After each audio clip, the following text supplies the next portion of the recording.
오늘부터 나빠지 않으시면 퇴원 조치됩니다. 눈 내리는 병원 앞, 검은색 벤츠가 줄지어 들어왔습니다. 회장은 계단 위 새 아이를 봤습니다. 동생을 업고 있는 소녀의 눈빛, 아들과 똑같았습니다. 제발, 제발 되게 해주세요. 소녀는 떨리는 손으로 카드를 내밀었습니다. 승인됐습니다. 18년 동안 단 한 번도 사용되지 않았던 그 카드. 회장이 떨리는 목소리로 물었습니다. 이 카드 주인을 아니?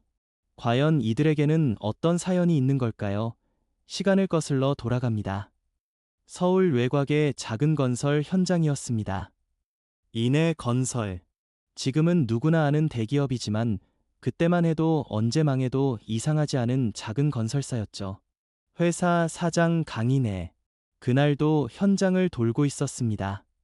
50 중반의 나이, 험한 세상을 버텨온 얼굴이었습니다. 그의 눈빛은 날카로웠습니다. 공사 일정, 자재비, 인건비, 머릿속은 온통 숫자뿐이었죠. 그런데 그때였습니다. 쾅! 괴음과 함께 비명이 들렸습니다. 사람 떨어졌어요.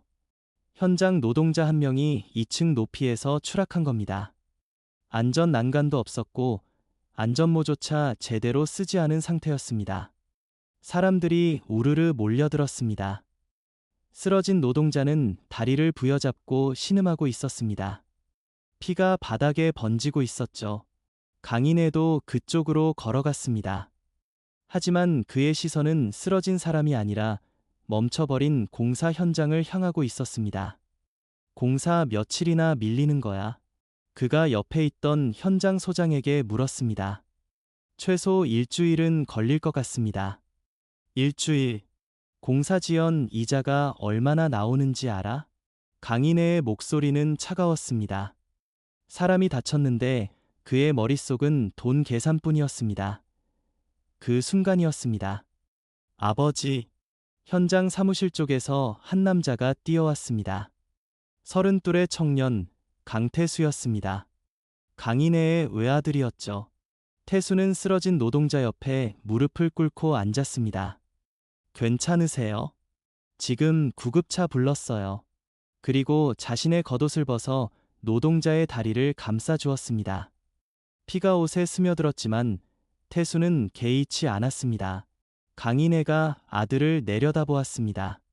태수야, 넌 거기서 뭐 하는 거냐? 사람이 다쳤잖아요.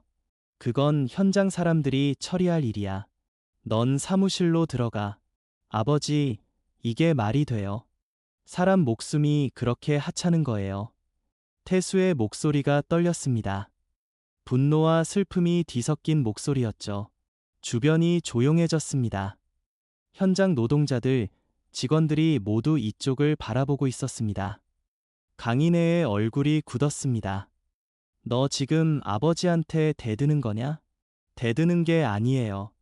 이건 잘못됐어요. 안전장비도 제대로 안 갖춰놓고 사람 다쳤는데 공사 일정부터 걱정하시면 어떻게 해요? 닥쳐. 강인애의 고함이 현장에 울려 퍼졌습니다. 내가 뭘 알아? 회사 망하면 여기 있는 사람들 다 굶어 죽어. 그것도 모르고 착한 척만 하면 뭐가 달라지냐? 그래도 사람 목숨보다 중요한 건 없어요. 현실을 몰라도 너무 모르는구나. 강인애는 더 이상 말하지 않았습니다. 그냥 등을 돌렸습니다. 태수는 그 자리에 남아 구급차가 올 때까지 노동자 곁을 지켰습니다. 그날 저녁이었습니다. 태수는 회사 사무실에서 자신의 월급 봉투를 꺼냈습니다. 그리고 다친 노동자의 집으로 찾아갔습니다. 좁은 반지하 집이었습니다. 노동자의 아내가 문을 열었습니다. 누구세요? 저, 오늘 현장에서 남편분이 다치셨는데요. 이거 좀 받아주세요. 태수는 봉투를 내밀었습니다. 안에는 자신의 월급 전부가 들어있었습니다. 이게 무슨, 제대로 보상해드리지 못해서 죄송합니다. 당장 이것밖에 없어서요. 아내는 떨리는 손으로 봉투를 받았습니다. 그리고 눈물을 흘렸습니다. 그 일은 곧 회사 전체에 퍼졌습니다. 사장 아들이 자기 월급을 다친 직원에게 줬대. 그것도 사장님 몰래. 사장님이 알면 난리 나겠는데. 소문은 강인혜의 귀에도 들어갔습니다. 사흘 후 강인혜는 태수를 사장실로 불렀습니다. 부자는 마주 앉았습니다. 긴 침묵이 흘렀습니다. 강인혜가 먼저 입을 열었습니다. 태수야, 너 이 회사 물려받을 생각 없냐? 뜻밖의 말이었습니다. 갑자기 무슨 말씀이세요? 아버지 나이도 이제 50 중반이야. 언젠가는 너한테 물려줘야지. 같이 일하자. 내 방식대로 바꿔도 좋아. 강인혜의 목소리에는 처음 듣는 온기가 있었습니다. 하지만 태수는 고개를 저었습니다. 그건 안 될 것 같습니다. 왜? 전 아버지처럼 못 살 것 같아요. 사람을 숫자로만 보는 삶, 저는 못 살겠어요. 강인혜의 얼굴이 일그러졌습니다. 분노보다는 상처받은 표정이었습니다. 그래, 넌 아버지가 그렇게 보이냐? 죄송합니다. 좋아. 내 맘대로 해. 강인혜는 서랍을 열었습니다. 그리고 카드 한 장을 꺼냈습니다. 이거 가져가. 이게 뭐예요? 정말 힘들 때 써라. 아버지 이름으로 된 카드야. 태수는 카드를 받아들었습니다. 카드에는 강인혜라는 이름이 새겨져 있었습니다. 아버지, 넌 내 아들이야. 세상이 너를 어떻게 대하든 그건 변하지 않아. 강인혜의 목소리가 떨렸습니다. 하지만 태수는 대답하지 않았습니다. 그냥 카드를 주머니에 넣고 일어섰습니다. 그럼 저는 나가봐. 태수가 문을 열고 나가려는 순간이었습니다. 태수야, 후회하지 마라. 내 선택을. 태수는 대답 없이 고개만 한번 숙였습니다. 그리고 그대로 사장실을 나갔습니다. 그게 부자의 마지막 대화였습니다. 태수는 그날로 짐을 쌌습니다. 그리고 아버지 집을 떠났습니다. 뒤돌아보지 않았습니다. 그로부터 18년이 흘렀습니다. 강태수는 평범한 노동자로 살았습니다. 물류센터 지게차 기사였죠. 새벽 5시면 일어나 현장으로 나가고 밤 10시가 넘어서야 집에 돌아오는 삶이었습니다. 하지만 태수는 불평하지 않았습니다. 30에 만난 한수진과 결혼했고 소박하지만 따뜻한 가정을 꾸렸습니다. 첫째 딸 강지수가 태어났을 때 태수는 처음으로 아버지가 된다는 게 무엇인지 알았습니다. 여보, 우리 딸 봐요. 얼마나 예쁜지. 태수는 작은 손을 잡고 눈물을 흘렸습니다. 그리고 10년이 더 지나 쌍둥이 딸 강지영과 강지은이 태어났습니다. 가난했지만 행복한 시간이었습니다. 하지만 세상은 그들을 가만두지 않았습니다. 지수가 고등학교 3학년이 되던 해 한수진이 건강검진을 받았습니다. 결과는 위암이었습니다. 선생님, 이게 무슨... 빨리 수술하셔야 합니다. 지금이라도 서두르면... 수진은 진단서를 받아들고 병원 복도를 걸었습니다. 다리에 힘이 풀렸습니다. 벽에 기대서 한참을 서 있었습니다. 집에 돌아온 수진은 남편에게 말하지 못했습니다. 하지만 태수는 알아챘습니다. 당신 무슨 일 있어? 아니에요. 아무것도. 수진아, 나한테 말해. 수진은 결국 진단서를 내밀었습니다. 태수의 손이 떨렸습니다. 수술비가 얼마나 들어? 많이 든대요. 둘은 그날 밤잠을 이루지 못했습니다. 태수는 집을 팔기로 했습니다. 작은 아파트였지만 그들이 가진 전부였습니다. 여보, 아이들은 어떻게 해요? 전학은 안 시킬게요. 지수가 고3인데 어떻게 전학을 시켜요? 하지만 괜찮아요. 우리 버틸 수 있어요. 가족은 옥탑방으로 이사했습니다. 좁고 추운 곳이었지만 어쩔 수 없었습니다. 지수는 새벽마다 버스를 타고 학교에 갔습니다. 1시간 반이 걸렸지만 한 번도 불평하지 않았습니다. 엄마, 저 괜찮아요. 걱정하지 마세요. 수지는 딸의 손을 꼭 잡았습니다. 말이 나오지 않았습니다. 그저 눈물만 흘렸습니다. 태수는 일을 늘렸습니다. 주간 근무를 마치고 야간 근무까지 들어갔습니다. 몸이 버틸 수 없었지만 선택의 여지가 없었습니다. 태수 씨, 너무 무리하지 마요. 괜찮아. 이 정도는 문제 없어. 하지만 괜찮지 않았습니다. 태수의 얼굴은 점점 수척해졌고 손은 늘 떨렸습니다. 수진의 수술은 성공했지만 항암 치료가 시작됐습니다. 병원비는 끝이 없었습니다. 태수는 아버지의 카드를 떠올렸습니다. 몇 번이고 꺼내려 했지만 결국 다시 넣었습니다. 아니야. 아버지한테는 절대 안 돼. 그렇게 버티던 어느 날 밤이었습니다. 야간 근무 중이었습니다. 태수는 지게차를 몰고 있었습니다. 피곤했습니다. 눈이 감겼습니다. 순간 지게차가 화물 덤빔 더미를 들이받았습니다. 쾅! 지게차가 옆으로 넘어갔습니다. 태수는 그 아래 깔렸습니다. 사람 살려. 동료 노동자들이 소리쳤습니다. 하지만 이미 늦었습니다. 새벽 3시였습니다. 수진의 휴대전화가 울렸습니다. 여보세요? 강태수 씨 보호자이십니까? 네, 그런데요. 지금 즉시 병원으로 오셔야겠습니다. 전화는 끊겼습니다. 수진은 떨리는 손으로 옷을 입었습니다. 지수를 깨웠습니다. 지수야, 엄마 잠깐 나갔다 올게. 쌍둥이들 좀 봐줘. 엄마, 무슨 일이에요? 아무것도 아니야. 금방 올게. 하지만 금방 돌아오지 못했습니다. 병원 영안실이었습니다. 하얀 천이 덮여 있었습니다. 수진은 천을 걷었습니다. 여보. 수진은 남편의 손을 잡았습니다. 차가웠습니다. 여보, 일어나요. 우리 집에 가야죠. 대답이 없었습니다. 당신, 나 혼자 어떻게 해요? 애들은 어떻게 하고요? 수진의 목소리가 떨렸습니다.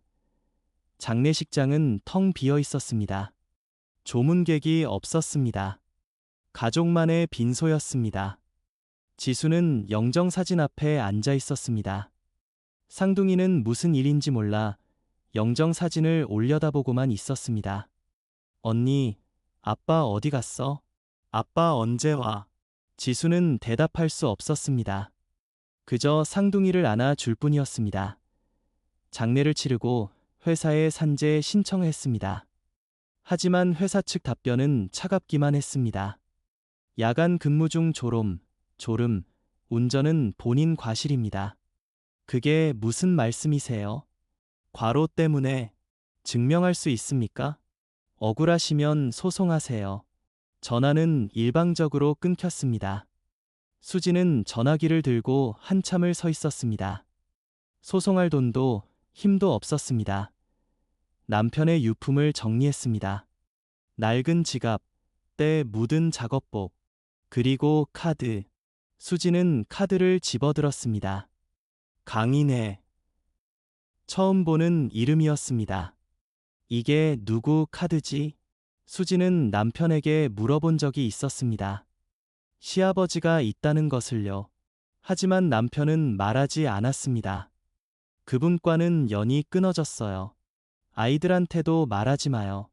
그래서 수지는 아이들에게 할아버지가 돌아가셨다고 했습니다. 수지는 카드를 서랍 깊숙이 넣었습니다.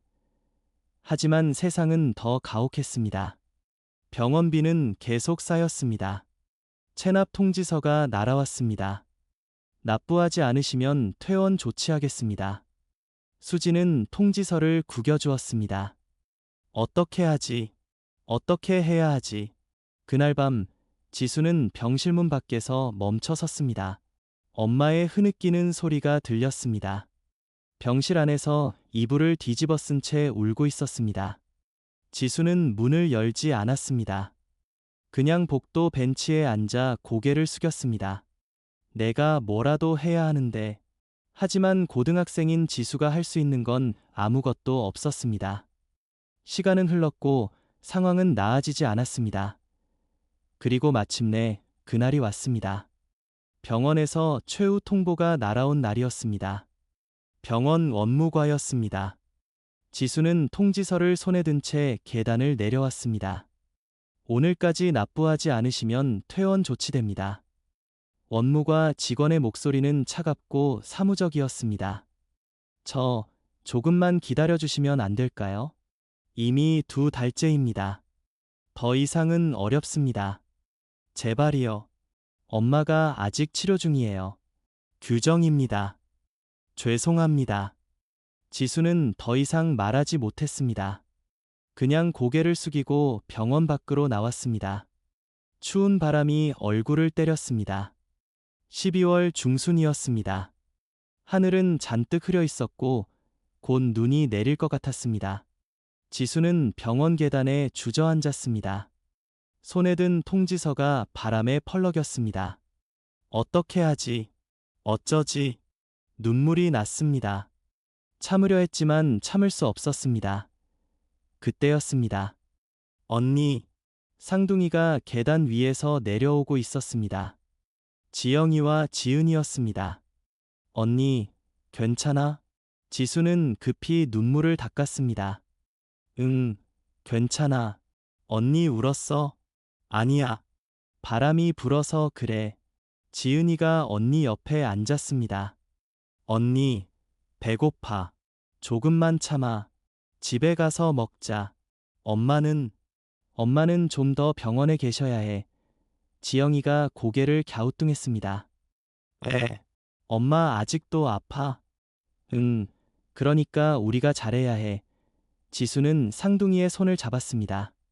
작고 따뜻한 손이었습니다. 내가 지켜야 해. 이 아이들을. 집으로 돌아오는 버스 아니었습니다. 지수는 창밖을 바라보았습니다. 거리에는 크리스마스 트리가 켜져 있었습니다. 사람들은 웃으며 걸어 다녔습니다. 하지만 지수에게는 아무것도 보이지 않았습니다. 돈이 있어야 하는데 어떻게든. 그때 아버지의 목소리가 떠올랐습니다. 지수야, 내 아빠가 없어도 너희는 잘 살 수 있어. 무슨 말씀이세요? 하지만 정말 힘들 때가 있을 거야. 그럴 땐 서랍을 열어봐. 서랍이요. 아빠 책상 서랍. 거기 카드가 하나 있어. 카드요. 그때 쓰렴. 진짜 힘들 때 지수는 그 말을 떠올렸습니다. 아빠가 그런 말씀을 하셨었지. 버스에서 내려 지수는 상둥이를 데리고 집으로 달려갔습니다. 좁은 계단을 올라가며 숨이 찼습니다. 문을 열고 들어갔습니다. 지영아, 지은아, 여기 있어. 언니 잠깐만. 어디가? 금방 올게. 지수는 아버지의 작은 책상으로 갔습니다. 서랍을 열었습니다. 낡은 수첩, 볼펜, 그리고 카드. 검은색 카드였습니다. 지수는 카드를 집어들었습니다. 카드에는 이름이 새겨져 있었습니다. 강인혜. 이게 누구지? 지수는 카드를 뒤집어 보았습니다. 아무것도 적혀 있지 않았습니다. 하지만 아버지가 남긴 거라면 분명 이유가 있을 거였습니다. 지수는 카드를 주머니에 넣었습니다. 언니, 뭐해? 지은이가 방문을 열고 물었습니다. 아무것도 아니야. 가자. 지수는 쌍둥이와 함께 다시 병원으로 향했습니다. 버스를 2번 갈아타야 했습니다. 1시간이 걸렸습니다. 병원 앞에 도착했을 때 눈이 내리기 시작했습니다. 하얀 눈송이가 지수의 머리 위로 떨어졌습니다. 지수는 병원 안으로 들어갔습니다. 원무과로 다시 갔습니다. 심호흡을 했습니다. 이게 안 되면 정말 끝이야. 창구 앞에 섰습니다. 저기요. 네, 납부하러 왔어요. 직원이 고개를 들었습니다. 아까 그 학생이네요. 현금이세요? 아니요. 카드요. 지수는 주머니에서 카드를 꺼냈습니다. 떨리는 손으로 카드를 내밀었습니다. 직원이 카드를 받아들었습니다. 잠시만요. 삑하는 소리와 함께 카드 단말기가 작동했습니다. 지수는 숨을 참았습니다. 제발, 제발 되게 해주세요. 몇 초가 지났습니다. 영원처럼 긴 시간이었습니다. 그리고 띠링 승인됐습니다. 직원이 영수증을 내밀었습니다. 지수는 믿을 수 없었습니다. 정말이요? 네, 납부 완료됐습니다. 정말 됐어요. 네, 여기 영수증이요. 지수는 영수증을 받아들었습니다. 손이 떨렸습니다. 눈물이 났습니다. 감사합니다. 정말 감사합니다. 지수는 고개를 숙였습니다. 그리고 밖으로 나왔습니다. 계단에 앉았습니다. 쌍둥이가 옆에 앉았습니다. 언니, 됐어? 응, 됐어. 그럼 엄마 괜찮아? 응, 이제 괜찮아. 지수는 쌍둥이를 안았습니다. 눈은 계속 내리고 있었습니다. 하얀 눈이 세상을 덮어가고 있었습니다. 지수는 주머니 속 카드를 만졌습니다. 이게 대체 누구 카드지? 강인혜. 그 이름은 지수에게 아무 의미도 없었습니다. 하지만 이 카드가 엄마를 살렸습니다. 아빠, 고마워요. 지수는 하늘을 올려다 보았습니다. 눈송이가 얼굴에 닿았습니다. 차갑지만 부드러웠습니다. 바로 그 순간이었습니다. 서울 강남 인해 건설 본사 회장실. 강인혜는 서류를 보고 있었습니다. 75세의 나이에도 그는 여전히 현역이었습니다. 인해건설은 이제 국내 5대 건설사 중 하나였습니다. 작은 건설사에서 시작해 대기업으로 키워낸 결과였습니다. 하지만 강인혜의 얼굴에는 기쁨이 없었습니다. 성공했지만 잃어버린 것이 너무 컸습니다. 그때였습니다. 휴대전화에 문자가 왔습니다. 카드 승인 알림이었습니다. 강인혜는 처음에는 대수롭지 않게 여겼습니다. 하지만 카드 번호를 보는 순간 멈칫했습니다. 이게 그 카드잖아. 18년 전 아들에게 준 카드였습니다. 단 한 번도 사용된 적이 없는 카드. 강인혜는 떨리는 손으로 문자를 다시 읽었습니다. 승인 금액, 그리고 승인 장소. 서울대학교 병원. 병원이었습니다. 강인혜의 심장이 뛰었습니다. 태수가 아픈가? 그는 급히 비서를 불렀습니다. 지금 당장 차 준비해. 회장님, 오후에 중요한 회의가. 다 취소해. 지금 당장. 강인혜의 목소리는 떨리고 있었습니다. 비서는 처음 보는 회장의 모습에 놀랐습니다. 어디로 가시겠습니까? 서울대학교 병원. 빨리. 10분 만에 차가 준비됐습니다. 강인혜는 코트도 제대로 입지 않고 뛰쳐나갔습니다. 비서들이 황급히 뒤따랐습니다. 검은색 벤츠 세 대가 줄지어 출발했습니다. 차 안에서 강인혜는 창밖을 바라보았습니다. 눈이 내리기 시작했습니다. 태수야, 기다려라. 18년이었습니다. 아들과 헤어진 지 18년. 한 번도 연락하지 않았고 한 번도 만나지 못했습니다. 자존심 때문이었습니다. 먼저 연락할 수 없었습니다. 하지만 지금은 달랐습니다. 아들이 카드를 썼습니다. 그것도 병원에서. 정말 힘든 일이 생긴 거구나. 강인혜는 눈을 감았습니다. 후회가 밀려왔습니다. 1시간이 걸렸습니다. 평소 같으면 30분이면 충분한 거리였지만 눈 때문에 차가 막혔습니다. 빨리 갈 수 없어. 죄송합니다. 회장님. 눈이 많이 와서. 강인혜는 조바심을 냈습니다. 발을 동동 굴렀습니다. 마침내 병원 앞에 도착했습니다. 차가 멈췄습니다. 강인혜는 문이 열리기도 전에 손잡이를 잡았습니다. 회장님, 나 혼자 갈 거야. 강인혜는 차에서 내렸습니다. 눈이 세차게 내리고 있었습니다. 병원 앞 계단이 보였습니다. 그리고 그곳에 3명의 아이들이 앉아 있었습니다. 강인혜의 발이 멈췄습니다. 저 아이들은 가운데 앉은 소녀가 고개를 들었습니다. 강인애와 눈이 마주쳤습니다. 그 순간 강인애는 숨이 막혔습니다. 태수야. 소녀의 눈빛에서 아들을 보았습니다. 똑같은 눈빛이었습니다. 강인애는 천천히 계단으로 다가갔습니다.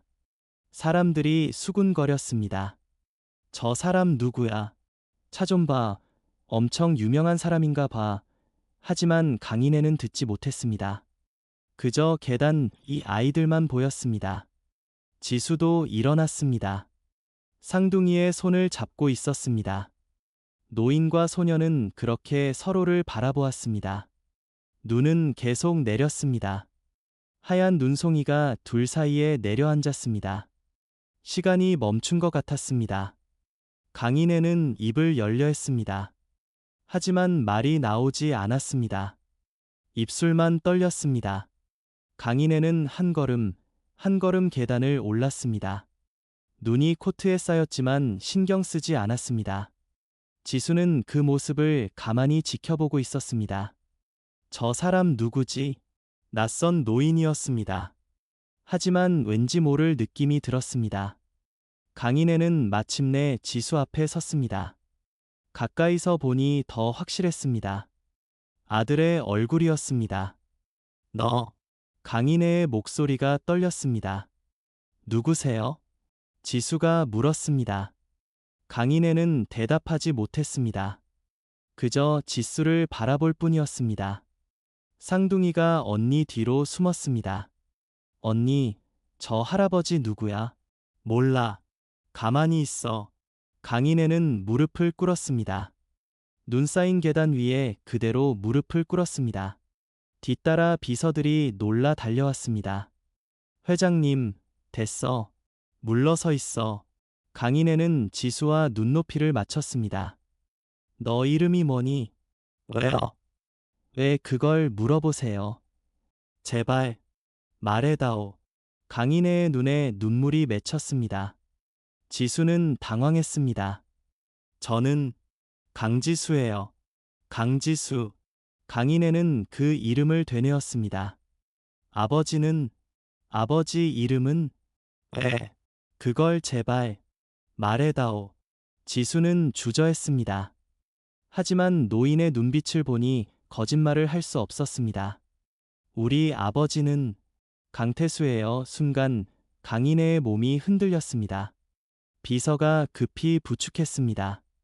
회장님, 괜찮으십니까? 태수, 우리 태수. 강인애의 목소리는 떨리고 있었습니다. 지수는 한 걸음 뒤로 물러섰습니다. 저희 아버지를 어떻게 아세요? 그때 병원 안에서 한수진이 나왔습니다. 휠체어를 타고 있었습니다. 간호사가 휠체어를 밀고 있었습니다. 지수야. 수진이 딸을 불렀습니다. 지수가 돌아봤습니다. 엄마, 무슨 일이니? 왜 밖에서? 수진은 말을 멈췄습니다. 강인애가 보였습니다. 눈 쌓인 계단에 무릎 꿇은 노인. 수진의 얼굴이 굳었습니다. 당신이, 강인애 씨. 강인애가 고개를 들었습니다. 당신이, 태수 씨네. 저는 태수 씨의 아내였어요. 였다는 과거형이었습니다. 강인애는 그 말에서 무언가를 느꼈습니다. 태수는, 우리 아들은 어디 있어? 수지는 대답하지 않았습니다. 그냥 고개를 돌렸습니다. 대답해 주시오. 태수가 어디 있는지. 돌아가셨어요. 짧은 대답이었습니다. 하지만 그 말은 강인애의 가슴을 찔렀습니다. 뭐라고? 태수 씨는 6개월 전에 돌아가셨어요. 강인애는 그 자리에 주저앉았습니다. 눈이 옷을 적셨지만 느껴지지 않았습니다. 아니, 아닐 거요. 그럴 리가. 지게차 사고였어요. 야간 근무 중에. 수진의 목소리는 차가웠습니다. 왜? 연락을 안 했어. 연락요? 수진이 웃었습니다. 쓴웃음이었습니다. 태수 씨는 아무리 힘들어도 당신 안 찾았어요.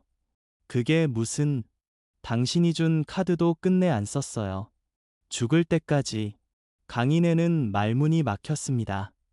그럼 오늘 카드는 제가 썼어요. 지수가 말했습니다. 아빠가 서랍에 넣어두라고 했어요. 정말 힘들 때 쓰라고. 지수의 목소리도 떨렸습니다. 엄마 병원비를 낼 수 없어서. 그래서 강인애는 고개를 떨굴었습니다. 비서들이 우산을 펼쳐들었습니다. 하지만 강인애는 일어나지 않았습니다. 그냥 눈 위에 앉아 있었습니다. 수진이 휠체어를 돌렸습니다. 가자, 지수야. 엄마, 가자고. 지수는 쌍둥이의 손을 잡았습니다. 그리고 엄마 옆으로 갔습니다. 강인애가 손을 뻗었습니다. 기다려 주시오. 제발. 뭘 기다려요? 수진이 돌아봤습니다. 18년 동안 한 번도 찾지 않으셨잖아요. 그건 우린 혼자 버텼어요. 아무 도움도 없이. 정말 미안하오. 미안하다고 다 되는 건 아니에요. 수진의 목소리는 단호했습니다. 이제 와서 뭐 하러 오셨어요? 적선이나 하러 왔어요. 그게 아니라 우린 필요 없어요. 당신 돈 하지만 아이들이 제 아이들은 제가 키웁니다. 수진은 더 이상 말하지 않았습니다. 간호사가 휠체어를 밀기 시작했습니다. 지수와 쌍둥이가 뒤따랐습니다. 강인애는 그 모습을 바라봤습니다. 일어서려 했지만 다리에 힘이 없었습니다. 비서가 부축했습니다. 회장님, 일어나십시오. 태수가, 우리 아들이. 강인애의 눈에서 눈물이 흘렀습니다.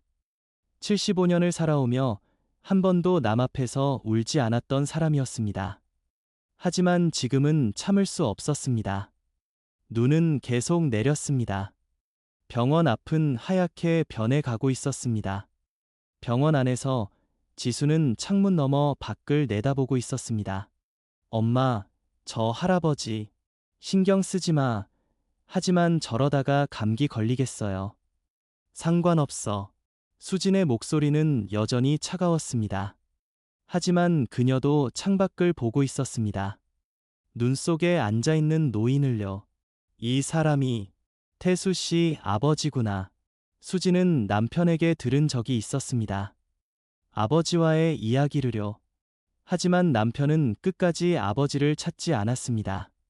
그 자존심을 수진은 지켜주고 싶었습니다. 지수는 주머니 속 카드를 만졌습니다. 그 카드가 저 노인의 것이었습니다. 할아버지, 저분이 우리 할아버지인 거야. 지수는 혼란스러웠습니다. 쌍둥이도 창밖을 보고 있었습니다. 언니, 저 할아버지 불쌍해. 응, 왜 저러고 있어? 몰라. 언니도 모르겠어. 밤이 되었습니다. 강인애는 그제야 일어났습니다. 비서들이 급히 달려왔습니다. 회장님, 차로 가시죠. 감기 걸리십니다. 됐어. 하지만 혼자 있고 싶어. 비서들이 물러섰습니다. 강인애는 계단에 앉았습니다. 눈이 머리 위에 쌓였습니다. 코트가 젖었습니다. 하지만 아무것도 느껴지지 않았습니다. 그렇게 1시간이 지났습니다. 강인애는 여전히 계단에 앉아 있었습니다. 비서들도 멀지 않게 서서 기다리고 있었습니다. 눈은 그치지 않았습니다. 세상이 하얗게 변해가고 있었습니다. 병원 안에서 지수는 창문 너머 계속 내다봤습니다. 마음이 무거웠습니다. 다음 날 아침이었습니다. 병실 안 한수진은 창밖을 바라보고 있었습니다. 어젯밤 내린 눈이 아직 녹지 않았습니다. 병원 정원이 하얗게 덮여 있었습니다. 지수가 따뜻한 죽을 들고 들어왔습니다. 엄마, 아침 드세요. 고마워. 수지는 죽을 받아들었습니다. 하지만 먹지 않았습니다. 그냥 숟가락만 만지작거렸습니다. 엄마, 왜 안 드세요? 지수야. 네, 어제 그분 말이야. 지수도 알고 있었습니다. 엄마가 무슨 말을 하려는지요. 할아버지요. 그래, 그분이. 수지는 말을 잇지 못했습니다. 오랜 침묵이 흘렀습니다. 엄마도 잘 모르겠어. 어떻게 해야 할지. 엄마 마음대로 하세요. 하지만 너희들 생각하면 저희는 괜찮아요. 지수는 엄마의 손을 잡았습니다. 엄마만 편하시면 돼요. 수지는 딸의 손을 꼭 쥐었습니다. 이 아이가 언제 이렇게 컸을까. 그때 병실 문이 노크됐습니다. 실례합니다. 간호사가 들어왔습니다. 환자 보호자분이신가요? 네, 그런데요. 원무과에서 연락이 왔는데요. 방문객이 계시다고 합니다. 방문객이요? 네, 강인의 회장님이라고. 수진의 얼굴이 굳었습니다. 안 만날 거예요. 돌려보내주세요. 하지만 부탁드립니다. 간호사는 난처한 표정으로 나갔습니다. 지수가 물었습니다. 엄마, 정말 안 만나실 거예요? 응. 하지만 지수야, 엄마 말 들어줄래? 지수는 더 이상 말하지 못했습니다. 1층 로비였습니다. 강인애는 의자에 앉아 기다리고 있었습니다. 간호사가 다가왔습니다. 죄송합니다. 환자분께서 면회를 거부하셨습니다. 그럴 줄 알았소. 강인애는 일어났습니다. 이걸 좀 전해주시겠소? 강인애는 봉투를 내밀었습니다. 이게 뭔데요? 편지요. 꼭 전해주시오. 간호사는 봉투를 받아들었습니다. 강인애는 고개를 숙이고 병원을 나왔습니다. 비서가 차문을 열었습니다. 회장님, 어떻게 되셨습니까? 만나주지 않더군. 그럼 내일 다시 오지. 하지만 계속 거부하시면 그래도 와야지. 포기할 수 없어. 차는 출발했습니다. 강인애는 창밖을 바라봤습니다. 병실로 돌아온 간호사는 봉투를 수진에게 건넸습니다. 환자분께 전해 달라고 하셨어요. 수진은 봉투를 받았습니다. 무거웠습니다. 뭔가 들어 있었습니다. 간호사가 나가고 수진은 봉투를 열었습니다. 편지 한 장과 통장이 들어 있었습니다. 편지를 펼쳤습니다. 수진 씨께 처음 뵙겠습니다. 강인애입니다. 어제는 제대로 인사도 못 드렸습니다.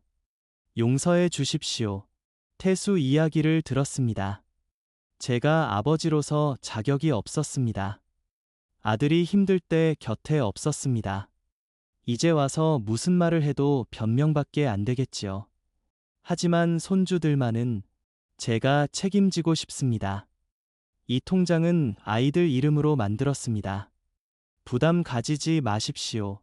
할아버지가 손주들에게 주는 당연한 것입니다. 다시 한번 찾아뵙겠습니다. 강인애 올림. 수지는 통장을 열어봤습니다. 숫자를 보고 깜짝 놀랐습니다. 0이 너무 많았습니다. 수지는 통장을 도로 봉투에 넣었습니다. 지수야, 내 엄마 이거 돌려드려야겠어. 왜요? 우린 이런 거 받을 수 없어. 하지만 할아버지가 주신 건데. 아니야. 이건 아니야. 수진의 목소리는 단호했습니다. 지수는 엄마를 이해할 수 없었습니다. 저렇게 힘든데 왜 도움을 거부하시지? 그날 밤이었습니다. 지수는 쌍둥이를 재우고 복도로 나왔습니다. 휴대전화를 꺼냈습니다. 인터넷 검색창에 강인애라고 쳤습니다. 수많은 기사가 나왔습니다. 인해건설 강인애 회장, 올해 경영인 선정 강인애 회장, 사회환원 기금 100억 기부 건설업계 살아있는 전설 강인애. 지수는 기사를 하나하나 읽어 내려갔습니다. 사진 속 강인애는 당당했습니다. 재벌 회장의 모습이었습니다. 하지만 어제 본 그 사람은 달랐습니다. 눈 속에서 무릎 꿇고 울던 노인. 저 사람이 정말 우리 할아버지인가? 지수는 혼란스러웠습니다. 다음 날 아침 강인애는 또 병원에 왔습니다. 하지만 이번에도 면회는 거절당했습니다. 죄송합니다. 회장님. 내일 또 오겠소. 강인애는 돌아섰습니다. 그리고 그 다음 날도 그 다음 날도 왔습니다. 일주일이 지났습니다. 강인애는 매일 병원에 왔습니다. 하지만 한 번도 만나지 못했습니다. 병원 직원들 사이에 소문이 퍼졌습니다. 저 회장님 매일 오시네. 근데 환자분이 안 만나 주신대. 참 안 됐다. 저렇게 나이 드신 분이. 지수도 그 소문을 들었습니다. 복도에서 간호사들이 이야기하는 걸 우연히 들었습니다. 오늘도 오셨어요. 1시간 넘게 로비에 계시다가 가셨어요. 가족 문제인가 봐요. 안타까워라. 지수는 가슴이 먹먹했습니다. 병실로 돌아와 엄마를 봤습니다. 수지는 창밖을 보고 있었습니다. 엄마, 응. 할아버지가 매일 오신대요. 알아. 그런데도 안 만나실 거예요? 수지는 대답하지 않았습니다. 그냥 눈을 감았습니다. 그날 저녁이었습니다. 지수는 엄마가 잠든 후 몰래 병실을 나왔습니다. 1층 로비로 내려갔습니다. 혹시나 싶어서였습니다. 그리고 정말로 강인애가 있었습니다. 로비 의자에 앉아 고개를 숙이고 있었습니다. 지수는 천천히 다가갔습니다. 저기요. 강인애가 고개를 들었습니다. 할아버지, 맞으시죠? 강인애는 벌떡 일어섰습니다. 지수야, 너 매일 오신다고 들었어요. 응, 할아버지가 너희 엄마를 만나고 싶어서. 엄마는 안 만나 주실 거예요. 알아. 할아버지가 잘못했으니까. 지수는 강인애를 똑바로 바라봤습니다. 우리 아빠가 할아버지 이야기 한 적 없어요. 그럴 거야. 왜요? 왜 연락 안 하셨어요? 강인애는 대답하지 못했습니다. 18년 동안 한 번도. 할아버지가 자존심 때문이었어. 먼저 연락할 수가 없었어. 그게 이유예요. 지수의 목소리가 떨렸습니다. 자존심 때문에. 아빠가 죽을 때까지 모르셨어요. 강인애는 고개를 숙였습니다. 할아버지, 잘못이야. 다 할아버지 잘못이고 말고. 지수는 눈물이 났습니다. 아빠가 얼마나 힘들었는지 아세요? 지수야, 엄마 병원비 때문에 밤낮으로 일하셨어요. 쉬는 날도 없이. 강인애의 주먹이 떨렸습니다.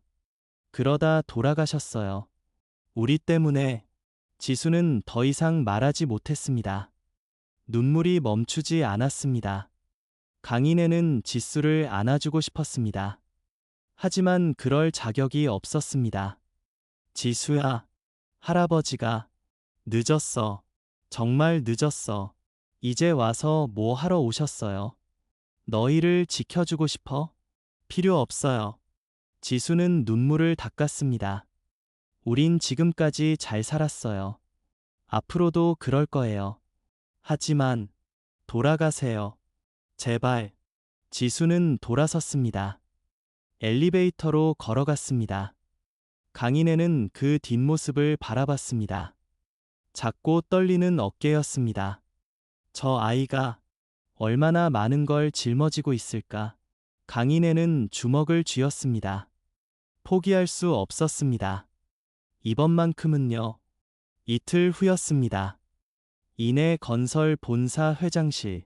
강인애는 서류를 보고 있었지만 집중할 수 없었습니다. 머릿속은 온통 손주들 생각뿐이었습니다. 비서가 들어왔습니다. 회장님, 이사회 시간입니다. 알았네. 강인애는 자리에서 일어났습니다. 회의실로 향했습니다. 이사들이 모두 모여 있었습니다. 그 중에는 강인애의 조카 며느리 이수연도 있었습니다. 30대 중반의 여자였습니다. 이내 건설 부사장의 아내였죠. 회의가 시작됐습니다. 다음 분기 실적 보고 드리겠습니다. 이사가 발표를 시작했습니다. 하지만 강인애는 듣지 않았습니다. 그냥 창밖만 바라보고 있었습니다. 회장님, 미안하네. 계속하게. 회의가 끝나고 사람들이 하나 둘 나갔습니다. 이수연만 남았습니다. 회장님, 잠깐 여쭤볼 게 있습니다. 무슨 일인가? 요즘 매일 병원에 가신다고 들었습니다. 강인애는 고개를 들었습니다. 누가 그러던가. 비서실에서 다들 아는 이야기입니다. 그래서 혹시 건강이 안 좋으신 겁니까? 아니네. 건강은 괜찮아. 그럼 왜 매일? 강인애는 대답하지 않았습니다. 이수연은 한 걸음 다가왔습니다. 회장님, 저희도 걱정됩니다. 무슨 일인지 말씀해 주시면. 자네가 알 일은 아니야. 하지만 나가 보기에 바쁘네. 이수연은 입술을 깨물었습니다. 하지만 더 이상 묻지 못하고 나갔습니다. 복도로 나온 이수연은 휴대전화를 꺼냈습니다. 남편에게 전화를 걸었습니다. 여보, 나야. 무슨 일이야? 회장님이 요즘 이상해. 매일 병원 간다고 하던데. 병원? 응, 근데 본인은 건강 문제 아니라고 하시고. 그럼 뭐 때문에? 알아봐야 할 것 같아. 혹시 모르잖아. 알았어. 내가 알아볼게. 전화를 끊고 이수연은 창밖을 바라봤습니다. 뭔가 있어. 분명히 그날 저녁이었습니다. 병원 앞 강인애는 또 왔습니다. 하지만 이번에는 로비에 앉지 않았습니다. 병원 정원 벤치에 앉았습니다. 눈 쌓인 벤치였지만 개의치 않았습니다. 그냥 병원 건물을 바라봤습니다. 저 안에 우리 손주들이 있구나. 1시간이 지났습니다.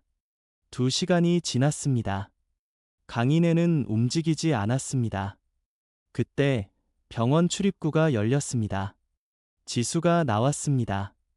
상둥이를 데리고 있었습니다. 언니, 추워. 조금만 참아. 편의점만 갔다 올게. 강인애는 벤치에서 일어났습니다.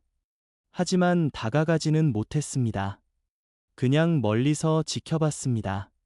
지수는 쌍둥이 손을 꼭 잡고 걸어갔습니다. 작은 편의점으로 들어갔습니다. 강인애도 따라갔습니다. 편의점 유리창 너머로 봤습니다. 지수가 삼각김밥을 고르고 있었습니다. 쌍둥이는 과자를 보고 있었습니다. 언니, 이거 사줘. 안 돼. 돈 아껴야 해. 지은이가 고개를 숙였습니다. 지수는 가슴이 아팠습니다. 하지만 어쩔 수 없었습니다. 계산대로 갔습니다. 삼각김밥 3개를 계산했습니다. 4,500원입니다. 지수는 지갑을 열었습니다. 1,000원짜리 5장이 전부였습니다. 거스름돈을 받고 편의점을 나왔습니다. 강인애는 그 모습을 보고 주먹을 쥐었습니다. 저렇게 힘들게 살고 있었구나. 지수 일행은 병원으로 돌아갔습니다. 강인애는 편의점으로 들어갔습니다. 사장님. 네, 아까 나간 아이들 뭘 보고 있었나요? 아, 과자요. 근데 안 사더라고요. 과자 한 봉지 주시겠습니까? 네, 어떤 거요? 아이들이 보던 거요. 편의점 주인은 과자를 꺼내 줬습니다. 강인애는 계산을 하고 병원으로 갔습니다. 안내 데스크로 갔습니다. 실례합니다. 네, 한수진 씨 병실이 어디입니까? 환자분과 무슨 관계이신데요? 저는 강인애는 말을 멈췄습니다. 가족입니다. 잠시만요. 직원이 컴퓨터를 확인했습니다. 5층 513호입니다. 고맙습니다. 강인애는 엘리베이터를 탔습니다. 5층에서 내렸습니다. 복도를 걸었습니다. 513호 문 앞에 섰습니다. 안에서 목소리가 들렸습니다. 언니, 배고파. 조금만 기다려. 김밥 데울게. 강인애는 노크했습니다. 아니, 조용해졌습니다. 누구세요? 지수의 목소리였습니다. 저, 강인애입니다. 문이 열렸습니다. 지수가 놀란 얼굴로 서 있었습니다. 어떻게 여기를? 미안해. 그냥 이걸 주고 싶어서. 강인애는 과자 봉지를 내밀었습니다. 지수는 그것을 보고 눈이 커졌습니다. 쌍둥이가 보던 과자였습니다. 어떻게 이걸? 아까 편의점에서 봤어. 아이들이 먹고 싶어 하는 것 같더구나. 지수는 받지 않았습니다. 안 받겠습니다. 그냥 과자 한 봉지야. 할아버지가 손주들 주는. 저희는 할아버지 없어요. 지수의 목소리는 차가웠습니다. 강인애는 가슴이 찢어지는 것 같았습니다. 그때 안에서 수진의 목소리가 들렸습니다. 지수야, 누구니? 아무도 아니에요. 엄마. 지수는 문을 닫으려 했습니다. 하지만 강인애가 문을 잡았습니다. 수진 씨, 저 강인애입니다. 아니, 조용해졌습니다. 잠시 후 수진의 목소리가 들렸습니다. 들어오세요. 지수는 놀랐습니다.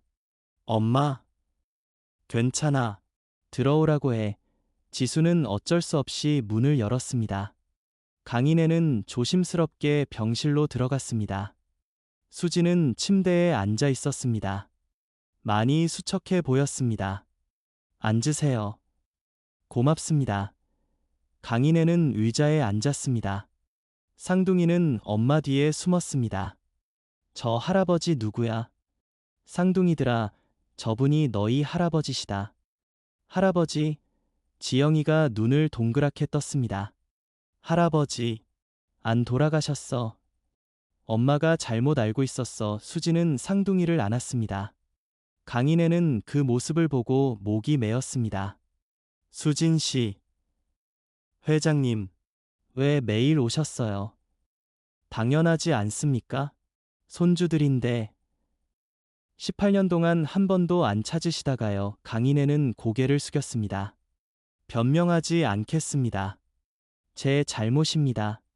그럼 이제 와서 왜요? 불쌍해서요. 그게 아닙니다. 그럼 뭔데요?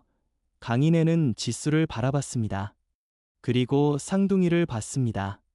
제가 지켜주고 싶습니다. 저희 아버지는 누가 지켜줬나요? 지수가 물었습니다. 강인애는 대답하지 못했습니다. 아버지가 힘들 때 할아버지는 어디 계셨어요? 지수야, 그만. 수진이 말렸습니다. 아니에요. 엄마, 물어보고 싶어요. 지수는 강인애를 똑바로 바라봤습니다. 할아버지는 돈 많으시잖아요. 그 돈으로 아버지 살릴 수 있었잖아요. 지수야. 근데 왜 안 그러셨어요? 자존심 때문이에요. 강인애는 눈을 감았습니다. 맞아. 자존심 때문이었어. 그 자존심이 뭐가 그리 대단해요. 아무것도 아니야. 정말 아무것도 아니었어. 강인애는 눈물을 흘렸습니다. 할아버지가 어리석었어. 정말 바보같이 살았어. 지수도 눈물이 났습니다. 이제 와서 후회해도 아빠는 안 돌아와요. 알아. 할아버지도 알아. 방 안이 조용해졌습니다. 쌍둥이만 두리번거리며 상황을 살폈습니다. 수진이 입을 열었습니다. 회장님. 네, 저희한테 원하시는 게 뭡니까? 원하는 거라뇨? 그냥 도와주고 싶으신 건 아니겠죠? 뭔가 바라시는 게 있으실 텐데. 강인애는 고개를 저었습니다. 아무것도 바라지 않습니다. 그냥 곁에 있고 싶을 뿐입니다. 곁에요. 네, 할아버지로서. 수지는 한숨을 쉬었습니다. 생각할 시간을 주세요. 물론입니다. 얼마든지. 강인애는 일어났습니다. 그럼 저는 이만. 과자는 두고 가세요. 수진이 말했습니다. 아이들 먹으라고 사오신 거잖아요. 강인애는 과자를 테이블에 놓았습니다. 고맙습니다. 천천히 생각하세요. 급하지 않으니까. 강인애는 고개를 숙이고 병실을 나왔습니다. 문이 닫히고 지수가 엄마를 봤습니다. 엄마, 정말 괜찮아요. 모르겠다.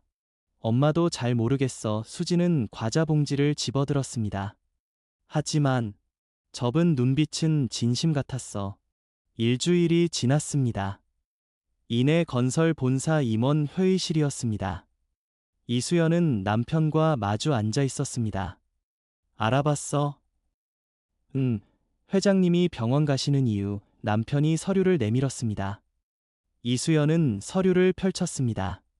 한수진, 강지수, 강지연, 강지은. 네 사람의 이름과 사진이 있었습니다.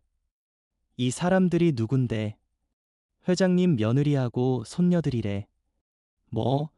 이수연의 목소리가 높아졌습니다. 회장님한테 며느리가 있었어? 아들도 없는데. 있었대. 18년 전에 집 나갔다가 6개월 전에 죽었다고. 그럼 이 사람들이. 갑자기 나타난 거지. 이수연은 사진을 뚫어지게 바라봤습니다. 재산 노리고 접근한 거 아니야. 그건 모르겠어. 근데 회장님이 매일 찾아가신대. 매일? 한 달째. 이수연은 입술을 깨물었습니다. 안 되는데. 이건 안 돼. 회장님 재산이 얼마인데? 저 사람들한테 넘어가면 어떡해. 하지만 정말 손녀들이면. 증명이라도 됐어. DNA 검사했어. 남편은 고개를 저었습니다. 그건 아직. 봐, 확실하지도 않잖아. 이수연은 자리에서 일어났습니다. 내가 알아볼게. 뭘? 저 사람들이 진짜인지 가짜인지. 이수연은 회의실을 나갔습니다. 눈빛이 차갑게 식어 있었습니다. 그날 오후였습니다. 병원 로비에 낯선 여자가 나타났습니다. 이수연이었습니다. 안내 데스크로 갔습니다. 실례합니다. 한수진 씨 병실이 어디죠? 환자분과 무슨 관계이신데요? 친구예요. 잠시만요. 5층 513호입니다. 감사합니다. 이수연은 엘리베이터를 탔습니다. 5층에 도착해서 복도를 천천히 걸었습니다. 513호 앞에 섰습니다. 문틈으로 안을 살짝 들여다봤습니다. 한수진이 침대에 누워 있었습니다. 지수가 옆에서 책을 읽어주고 있었습니다. 적의 손에 쁘고. 이수연은 노크했습니다. 들어오세요. 수진의 목소리였습니다. 이수연은 문을 열고 들어갔습니다. 안녕하세요. 수진과 지수가 고개를 돌렸습니다. 누구세요? 저는 이수연이라고 합니다. 이내 건설에서 일하고 있어요. 수진의 얼굴이 굳었습니다. 무슨 일로 오셨어요? 회장님 때문에 왔어요. 이수연은 의자를 끌어당겨 앉았습니다. 저희 회장님이 요즘 여기 자주 오신다고 들었어요. 그게 당신이랑 무슨 상관이죠? 지수가 물었습니다. 회장님 걱정돼서요. 연세도 많으신데. 걱정이요? 네. 혹시 누가 회장님은 이용하는 건 아닌가 해서요. 수지는 웃었습니다. 쓴웃음이었습니다. 이용이라뇨? 회장님 재산 때문에 접근하는 사람들이 많거든요. 저희가 그렇다는 거예요. 아니에요. 그냥 확인하러 온 거예요. 이수연은 가방에서 서류를 꺼냈습니다. DNA 검사 동의서예요. 이것만 해주시면 돼요. DNA 검사요. 네, 정말 회장님 손녀들이 맞는지 확인하는 거죠. 지수가 벌떡 일어났습니다. 우리를 의심하는 거예요. 의심이 아니라 확인이에요. 절차상 필요한 거예요. 필요 없어요. 나가주세요. 하지만 나가라고요. 지수의 목소리가 떨렸습니다. 이수연은 자리에서 일어났습니다. 생각해보세요. 진짜라면 검사받는 게 나쁠 거 없잖아요. 우린 증명할 필요 없어요. 수진이 말했습니다. 회장님이 원하시는 것도 아니고 당신이 무슨 권한으로. 전 회장님은 보호하려는 거예요. 보호? 우리한테서요. 혹시 모르잖아요. 요즘 사기꾼들 많아요. 지수는 참을 수 없었습니다. 나가세요. 당장. 이수연은 서류를 테이블에 놓았습니다. 여기 두고 갈게요. 천천히 생각해보세요. 필요 없다고 했잖아요. 그럼 회장님한테 직접 여쭤볼 수밖에 없겠네요. 이수연은 돌아서서 나갔습니다. 문이 닫히고 지수는 주저앉았습니다. 엄마, 저 사람들. 괜찮아. 수지는 딸을 안았습니다. 우린 아무 잘못 없어. 근데 왜 저러는 거예요? 돈 때문이겠지. 회장님 재산 노리는 거야. 그럼 우리도. 아니야. 우린 다르잖아. 하지만 수진의 목소리도 떨리고 있었습니다. 다음 날 아침이었습니다. 강인애는 평소처럼 병원에 왔습니다. 로비에서 기다리고 있는데 휴대전화가 울렸습니다. 이수연이었습니다. 회장님, 저 수연입니다. 무슨 일인가? 회장님 병원 계신 거 맞죠? 그런데 제가 어제 그쪽 갔었습니다.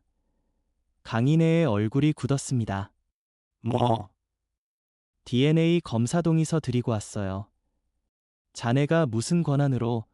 강인애의 목소리가 높아졌습니다. 회장님은 위에서 내일에 간섭하지 말게. 하지만 확인은 필요하지 않습니까?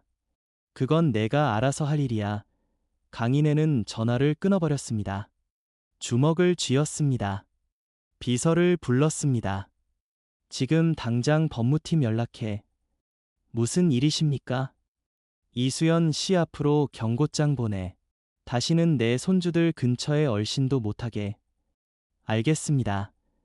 강인애는 엘리베이터를 탔습니다. 5층으로 올라갔습니다. 병실 문을 노크했습니다. 들어오세요. 강인애가 들어가자 수진과 지수가 놀란 표정으로 일어났습니다. 어제 이수연 씨가 왔다고 들었습니다. 네, 무슨 말했습니까? 수진은 테이블 위 서류를 가리켰습니다. 강인애는 서류를 집어들었습니다. DNA 검사 동의서였습니다. 강인애는 서류를 찢어버렸습니다. 필요 없습니다. 회장님, 저는 이미 압니다. 너희가 내 손주들이라는 걸. 하지만 저 사람 말은 신경 쓰지 마십시오. 다시는 오지 못하게 할 테니. 강인애는 지수를 바라봤습니다. 미안하구나. 할아버지 때문에. 괜찮아요. 지수는 고개를 저었습니다. 저희가 부담이 되는 거 아니에요. 무슨 소리야. 너희는 내 손주들이야. 강인애의 목소리는 단호했습니다. 앞으로 누가 뭐라 해도 할아버지가 지켜줄 거야. 수지는 그 모습을 보고 생각했습니다. 이 사람 진심이구나. 그날 저녁이었습니다. 강인애는 병실에 남아 있었습니다. 상둥이가 그림을 그리고 있었습니다. 할아버지, 이거 봐요. 지영이가 그림을 들어올렸습니다. 오, 이게 뭐니? 우리 가족이에요. 그림 속에는 4명이 그려져 있었습니다. 엄마, 언니, 그리고 쌍둥이. 강인애는 가슴이 뭉클했습니다. 할아버지는 없네. 할아버지는 가족이 아니잖아요. 처음 봤으니까 지은이가 말했습니다. 강인애는 씁쓸하게 웃었습니다.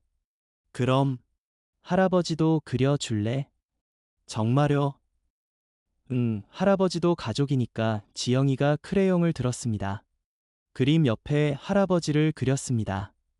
키 큰 사람이 추가됐습니다. 다 그렸어요.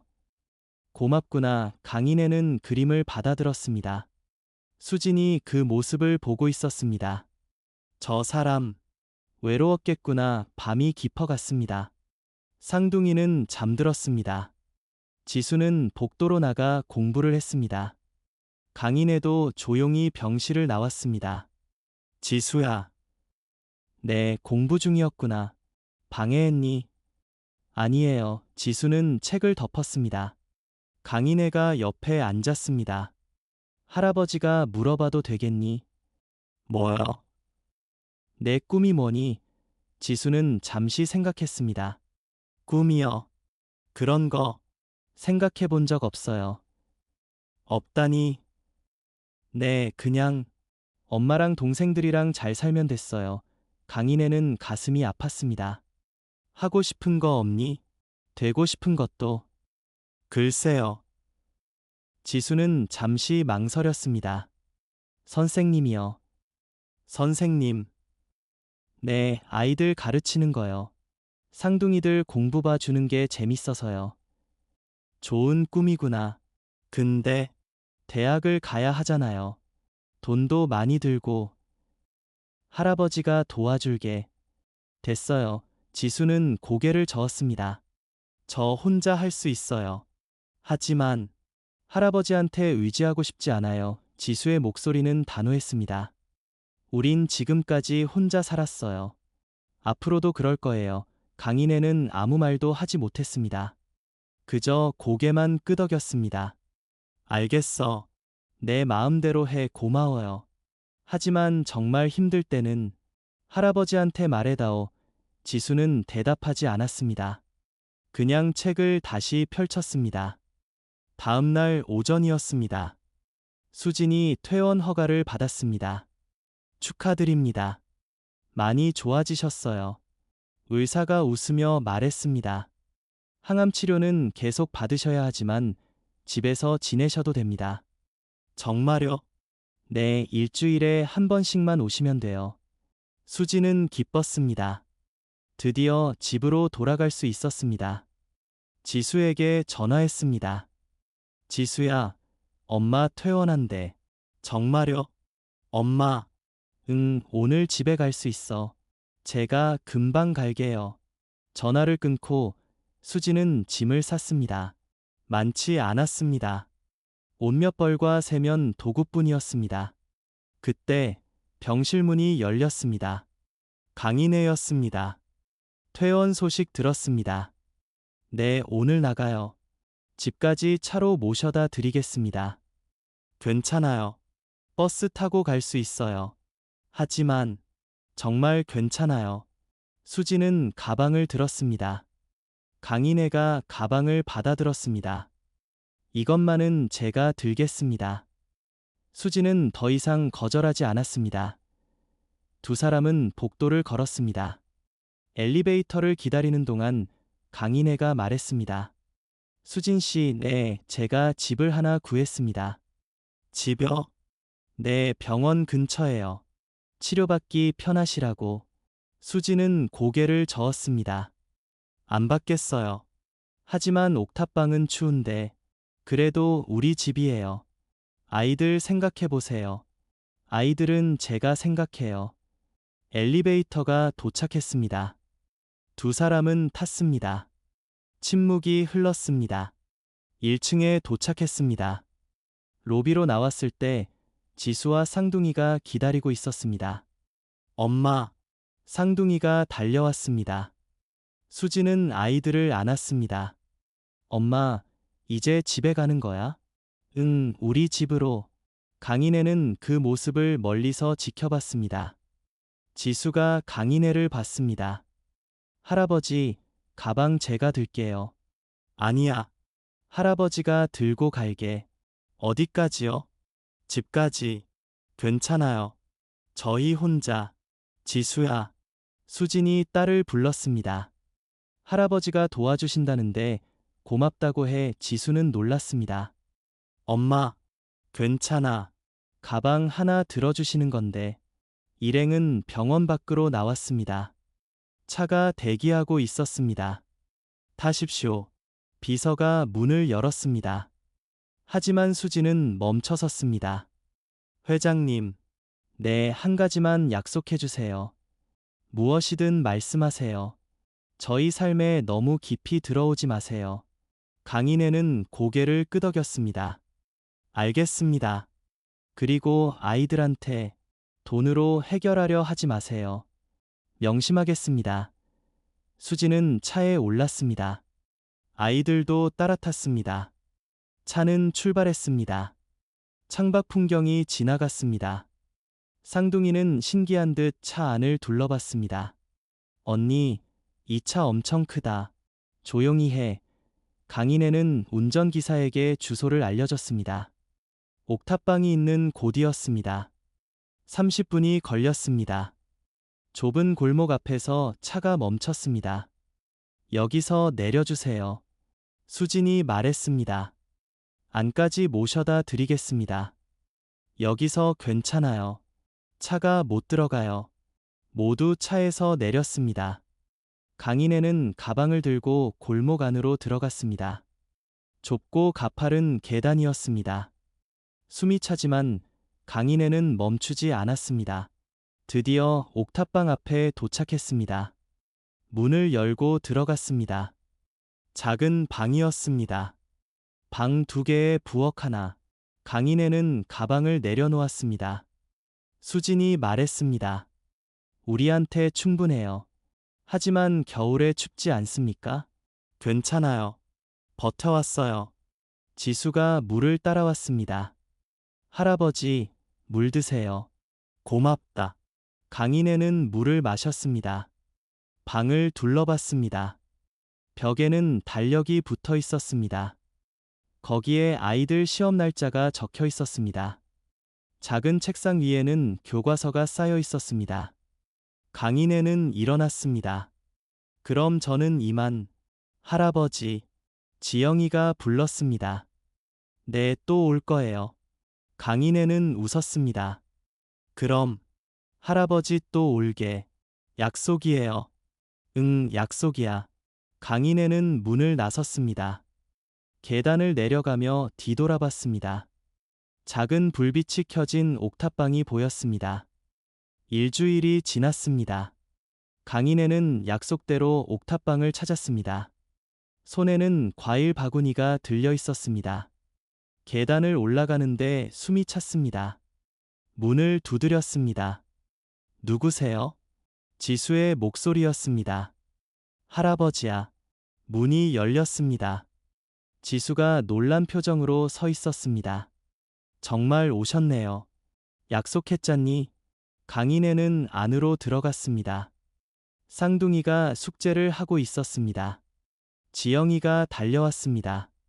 할아버지, 왔구나. 공부 중이었니? 네, 근데 어려워요. 뭐가 어려운데? 수학이요. 이거 못 풀겠어요. 강인애는 문제를 들여다봤습니다. 곱셈이었습니다. 할아버지가 가르쳐 줄까? 정말요? 그럼 이리 와봐. 강인애는 쌍둥이 옆에 앉았습니다. 천천히 문제를 설명해 줬습니다. 이렇게 하는 거야. 알겠니? 네, 이제 알 것 같아요. 지영이가 웃었습니다. 그때 수진이 방에서 나왔습니다. 회장님 오셨어요. 네, 방해했나요? 아니에요. 앉으세요. 수진은 차를 끓였습니다. 보리차였습니다. 변변한 게 없어서 괜찮습니다. 고맙습니다. 강인애는 차를 마셨습니다. 따뜻했습니다.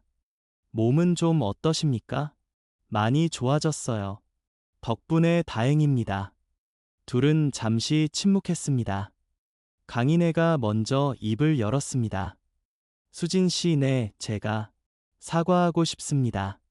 수진은 고개를 들었습니다. 사과요? 네, 태수에게, 그리고 당신에게. 강인애의 목소리가 떨렸습니다. 제가 아버지로서 제대로 못했습니다.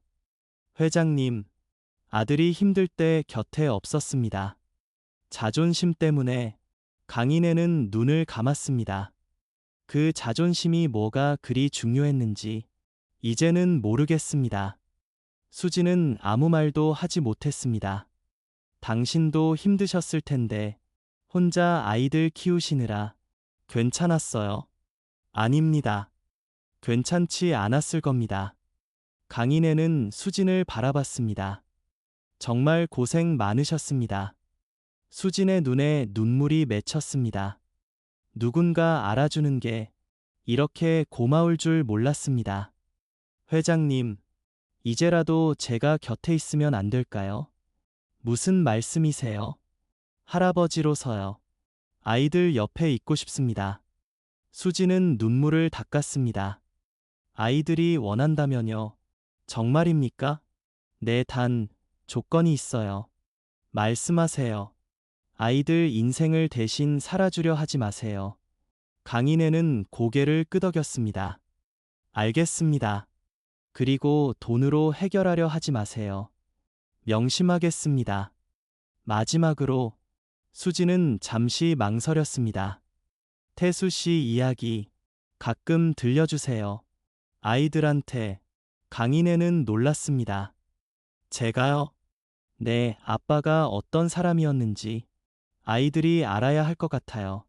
하지만 제가 말할 자격이 누구보다 잘 아시잖아요.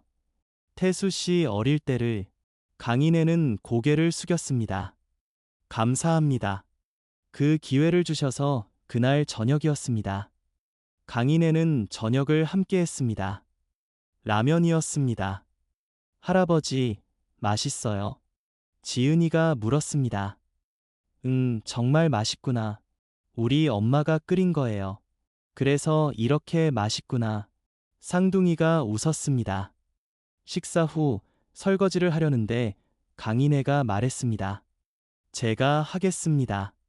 아니에요. 제가. 괜찮습니다. 할아버지도 할 줄 압니다. 강인애는 설거지를 시작했습니다. 서툴렀지만 정성스러웠습니다. 지수가 옆에서 물었습니다. 할아버지, 집에서도 설거지 하세요? 아니, 처음이야. 그럼 왜 하세요? 배우고 싶어서. 뭐? 가족이 뭔지. 설거지가 끝나고 강인애는 일어났습니다. 이제 가 봐야겠구나. 벌써요? 쌍둥이가 아쉬운 표정을 지었습니다. 응, 늦었어. 자야지. 할아버지, 또 올 거죠? 그럼, 꼭 올게. 강인애는 문을 열고 나갔습니다. 계단을 내려가는데 지수가 쫓아왔습니다. 할아버지, 그러니, 할아버지한테 물어볼 게 있어요. 뭐든 물어봐. 우리 아빠, 어떤 사람이었어요? 강인애는 멈춰섰습니다. 아빠요? 네, 할아버지가 보시기엔 어땠어요? 착한 아이였어. 너무 착해서 걱정될 정도로. 그래요? 남의 아픔을 못 봤지. 그래서 할아버지랑 다퉜어. 지수는 조용히 들었습니다. 할아버지는 회사만 생각했어. 사람보다. 강인애의 목소리가 떨렸습니다. 그게 잘못이었어. 아빠 말이 맞았어. 할아버지. 아빠는 훌륭한 사람이었어. 할아버지보다 훨씬. 지수는 눈물을 흘렸습니다. 고마워요. 그렇게 말씀해 주셔서. 강인애는 지수의 머리를 쓰다듬었습니다. 아빠를 닮았구나. 너도 그래요? 똑같아. 지수는 처음으로 할아버지를 안았습니다. 강인애는 손녀를 꼭 안아줬습니다. 집으로 돌아가는 차 아니었습니다. 강인애는 창밖을 보며 생각했습니다. 이제 시작이구나. 진짜 가족이 되는 길이. 그날 밤 옥탑방에서는 쌍둥이가 잠든 후 지수와 수진이 이야기를 나눴습니다. 엄마, 할아버지, 좋은 분 같아요. 그래, 네, 진심인 것 같아요. 수진은 웃었습니다. 엄마도 그렇게 느꼈어. 그럼 이제 받아들이는 거예요. 할아버지를 천천히 서두르지 말고. 한 달이 지났습니다. 겨울이 깊어지고 있었습니다. 옥탑방은 점점 추워졌습니다. 수진의 건강도 걱정이었습니다. 어느 날 저녁, 강인애가 또 찾아왔습니다. 손에는 두꺼운 이불이 들려 있었습니다. 쌍둥이가 반갑게 맞았습니다. 추운데 괜찮니? 괜찮아요. 우리 이불 있어요. 하지만 강인애는 알고 있었습니다. 얇은 이불 한 장으로는 부족하다는 거려. 이거 쓰렴. 할아버지가 가져왔어. 아, 푹신해. 지영이가 이불을 만졌습니다. 수진이 나왔습니다. 회장님, 또 이러시면 아이들이 춥지 않습니까? 하지만 너무 자주. 괜찮습니다. 할아버지가 하고 싶어서 하는 겁니다. 수진은 더 이상 말하지 못했습니다. 그날 밤 강인애는 수진과 차를 마셨습니다. 수진 씨, 부탁이 있습니다. 무슨 부탁이세요? 예전에 말씀드렸던 진말입니다. 수진의 얼굴이 굳었습니다. 그 이야기는 들어만 보세요. 거절은 그 다음에 하셔도 됩니다. 강인애는 천천히 말했습니다. 병원 근처에 작은 단독주택을 구했습니다. 회장님, 크지 않습니다. 방 3개에 마당이 조금 있는 집이에요. 왜 그러시는 거예요? 아이들 때문입니다. 쌍둥이들이 뛰어놀을 공간도 필요하고 수지는 고개를 저었습니다. 저희한테는 과분해요. 과분하지 않습니다. 제 손주들인데요. 하지만 받을 수 없어요. 강인애는 한숨을 쉬었습니다. 그럼 이렇게 하시죠. 내 집은 제 이름으로 두겠습니다. 당신들은 그냥 사는 거예요.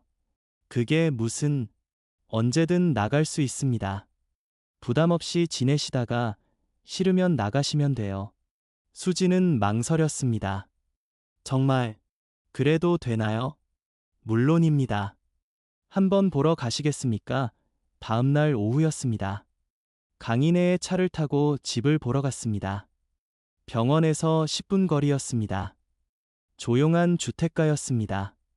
차가 멈춰 섰습니다. 여기입니다. 작은 단독 주택이었습니다. 2층 건물이었지만 화려하지 않았습니다. 대문을 열고 들어가니 작은 마당이 있었습니다. 아! 쌍둥이가 마당을 뛰어다녔습니다. 언니, 여기 봐. 그네도 있어. 작은 그네가 나무에 매달려 있었습니다. 강인애가 직접 설치한 것이었습니다. 집 안으로 들어갔습니다. 깨끗했습니다. 가구도 새 것이었습니다. 1층의 거실, 부엌, 방 하나 있습니다. 넓네요. 수지는 주위를 둘러봤습니다. 2층에 방 2개 더 있습니다. 아이들 쓰라고요. 지수가 2층으로 올라갔습니다. 창문이 큰 방이었습니다. 책상도 놓여 있었습니다. 엄마, 여기 책상도 있어요. 수지는 강인애를 봤습니다. 회장님, 이건 부담 갖지 마세요. 할아버지가 손주들 주는 겁니다. 하지만 태수한테 해주지 못한 것들입니다. 이제라도 하게 해주세요. 수진의 눈에 눈물이 맺혔습니다. 고맙습니다. 정말 천만에요. 제가 더 고맙습니다. 그날 저녁 가족 회의를 했습니다. 엄마, 정말 이사 가도 돼요? 지수가 물었습니다. 너희가 원한다면 저는 좋아요. 할아버지도 좋은 분 같고 쌍둥이도 손을 들었습니다. 저희도 가고 싶어요. 수지는 웃었습니다. 그래, 그럼 이사 가자. 일주일 후였습니다. 이사하는 날이었습니다. 짐이 많지 않았습니다. 옷가지와 책, 그리고 몇 가지 살림만 있었습니다. 강인애가 직접 와서 도왔습니다. 짐을 다 옮기고 새 집에 도착했습니다. 쌍둥이는 마당에서 놀았습니다. 지수는 자기 방을 정리했습니다. 수지는 부엌에서 짐을 풀었습니다. 강인애도 도왔습니다. 회장님, 이건 제가 할게요. 괜찮습니다. 같이 하죠.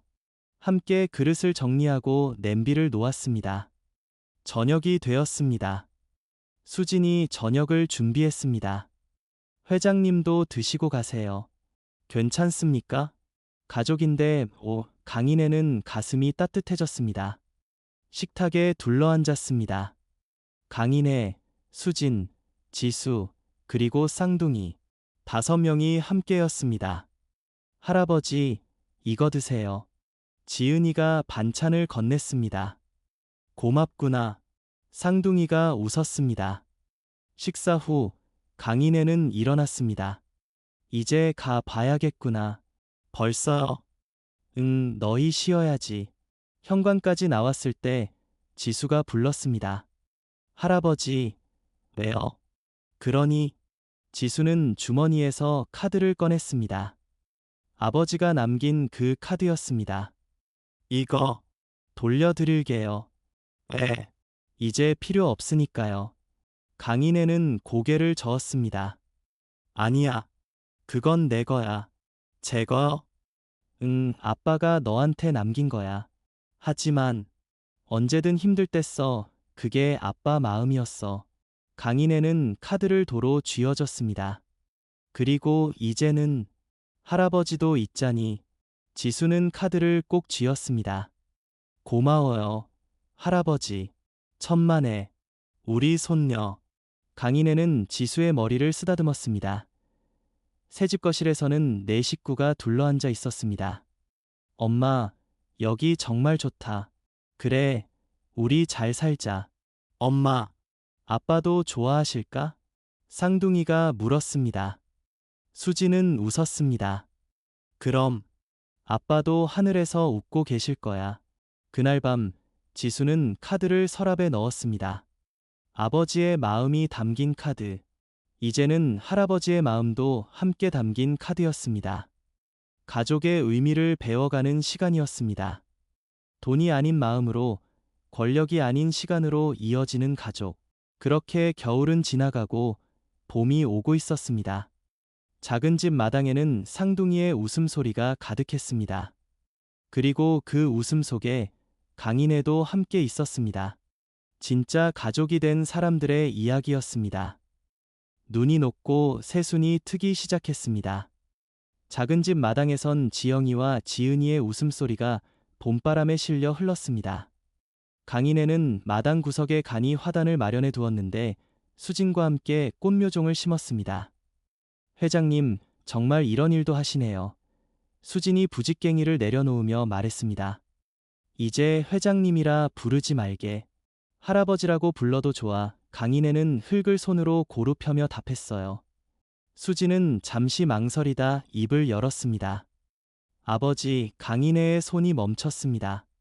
그 말 한마디에 가슴이 뜨거워졌어요. 고맙구나, 수진아. 그의 목소리가 살짝 떨렸습니다. 지수는 대학 입시 준비로 바쁜 나날을 보내고 있었습니다. 할아버지가 선물한 새 방의 책상 앞에서 그녀는 전보다 훨씬 집중할 수 있었습니다. 어느 주말, 강인애는 지수를 불렀습니다. 지수야, 오늘은 공부 잠시 쉬고 할아버지랑 나갈까? 어디로요? 아빠 얘기해줄 데가 있어. 강인애는 지수를 데리고 옛날 살던 동네로 갔습니다. 태수가 어릴 때 다니던 학교와 놀던 공원을 보여주었어요. 너희 아빠는 여기서 축구를 제일 잘했어. 공을 잃어버려도 절대 남 탓하지 않던 착한 아이였지. 강인애는 추억에 잠긴 표정으로 이야기했습니다. 지수는 조용히 듣고만 있었습니다. 하지만 할아버지는 그걸 몰랐어. 아빠가 축구부 주장이 된 것도, 상을 받은 것도, 바쁘다는 핑계로 한 번도 보러 가지 못했어. 강인애의 눈가가 젖어갔습니다. 정말 미안하다, 태수야. 그는 중얼거렸습니다. 지수가 할아버지의 손을 살며시 잡았습니다. 아빠는 할아버지가 이렇게 후회하실 줄 모르셨을 거예요. 하지만 이제 아세요. 그리고 저한테 아빠를 이렇게 알려주시잖아요. 그날 지수는 일기장에 썼습니다. 할아버지 덕분에 책 속에나 나올 법한 아빠의 어린 시절을 만날 수 있었습니다. 아빠는 정말 멋진 분이었어요. 한편 회사에서는 이수연의 파문이 조용히 정리되고 있었습니다. 강인애의 단호한 경고와 법적 대응 앞에서 더 이상 무언가를 꾸밀 수 없었습니다. 그는 공식적으로 가족 사안이라며 더 이상의 간섭을 용납하지 않을 것임을 분명히 했습니다. 그의 변화는 주변 사람들에게도 조금씩 느껴졌습니다. 예정된 회의를 취소하고 손주들의 학교 행사에 참석하는 일이 생겼기 때문입니다. 봄이 한창인 어느 날 가족들은 소풍을 갔습니다. 강인애가 직접 운전하는 차 안은 왁자지껄했습니다. 할아버지, 빨리 가요. 지영아, 안전벨트 매렴. 수진이 뒤에서 챙겼습니다. 강인애는 백미러를 통해 가득 찬 차 안을 바라보며 미소 지었습니다. 이런 평범한 소음이 그에게는 세상에서 가장 아름다운 음악처럼 느껴졌습니다. 공원에서 피크닉을 하는 동안 지은이가 갑자기 물었습니다. 할아버지, 우리 진짜 가족 맞아요. 모두의 시선이 지은이에게 그리고 강인애에게로 쏠렸습니다. 강인애는 잠시 생각하더니 진지하게 대답했습니다. 가족은 피로 이어진 것만이 아니란다. 가족은 서로의 아픔을 기억해주고 기쁨을 나누며 시간을 함께 쌓아가는 사람들이야. 할아버지는 너희 엄마, 너희 아빠, 그리고 너희와 함께 그 시간을 쌓아가고 싶구나. 그는 수진을 바라보며 말을 이었습니다. 그래, 우리는 진짜 가족이야. 수지는 고개를 끄덕이며 지은이를 꼭 안아주었습니다. 지수는 그 모습을 보며 옛날 옥탑방 창가에서 엄마의 흐느낌 소리를 들었던 그날이 생각났습니다. 그때와는 너무나 다른 따뜻하고 든든한 현재가 믿기지 않았습니다. 저녁이 되어 집으로 돌아오는 길, 차는 서울의 번화가를 지나쳤습니다. 고층 빌딩에 인해건설의 로고가 반짝이고 있었습니다. 강인애는 그 로고를 보며 문득 오래전 생각이 났습니다. 수십 년 동안 그는 그 로고를 위해, 그 회사를 위해 모든 것을 바쳤습니다. 하지만 지금 그의 옆을 가득 메운 것은 결코 로고나 숫자가 아닌 살아 숨쉬는 사랑이었습니다. 이게 진짜 성공이구나. 그는 속으로 생각했습니다. 손주들이 흥얼대는 노래에 맞추어 그도 모르게 발을 탁탁 굴렀습니다. 그날 밤 작은 집 2층 지수의 방에는 등불이 밝았습니다. 그녀는 마지막으로 서랍을 열어 그 검은 카드를 꺼내 들었습니다. 카드에 각인된 이름 강인애를 손가락으로 따라 그리며 그녀는 작게 중얼거렸습니다. 아빠, 이제 괜찮아요. 할아버지가 저희 지켜주고 계세요.